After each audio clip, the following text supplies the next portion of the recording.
Futbalový klub Spartak Trnava odštartoval tohtoročnú plesovú sezónu hneď v jej prvý víkend. Červeno-čierna futbalová rodina na ňom v sobotu 9. januára opäť raz potvrdila, že je zárukou skvelej zábavy a zážitkov. Na plese nechýbal ani tvrďaz Miloš Nikolič.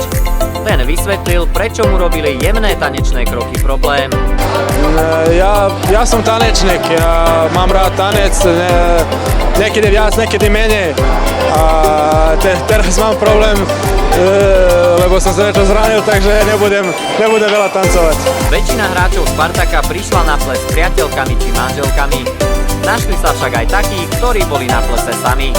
Jedným z nich bol aj obranca Miloš Nikolič. Jeho priateľka, srbská hádzanárka Bilana Staronič, mala klubové povinnosti.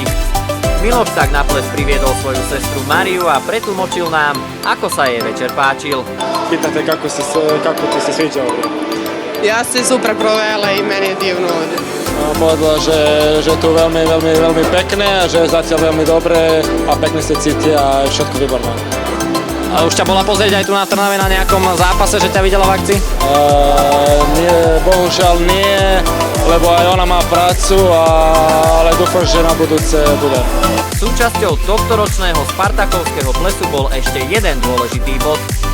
Podobne ako pred rokom, aj teraz boli ocenení traja najlepší hráči klubu za rok 2015. Poradie určili fanúšikovia v internetovom hlasovaní. Začnime tretím miestom, na ňom sa umiestnil so ziskom 86 hlasov obranca Miloš Nikolič. Bolo veľké prekvapenie Pekena, keď som sa dozvedel, že budem v tej prvej trojici a doteraz nikto z nás nevedel, kto bude prvý, druhý a tretí, takže som veľmi rád, ale v tom prípade veľmi prekvapený, ale pozitívne určite. Či myslíš, že si to teda vyslúžil to tretie miesto podľa teba, čo myslíš?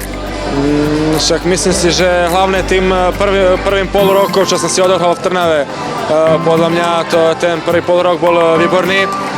Čo sa týka toho druhého pol roka, my som povedal, že bolo takých vecí, ktoré by som aj zabludol, ale bolo tam aj dobrých vecí. Takže ale vždy tuším, že niekto, kto hrá so srdcem a myslím si, že to fanúšikovia váže. Miloš Nikolič, muž, ktorý prišiel do Trnavy zo Zlatých Moraviec, ocenenie pre ňo. Mareka Ondrejku.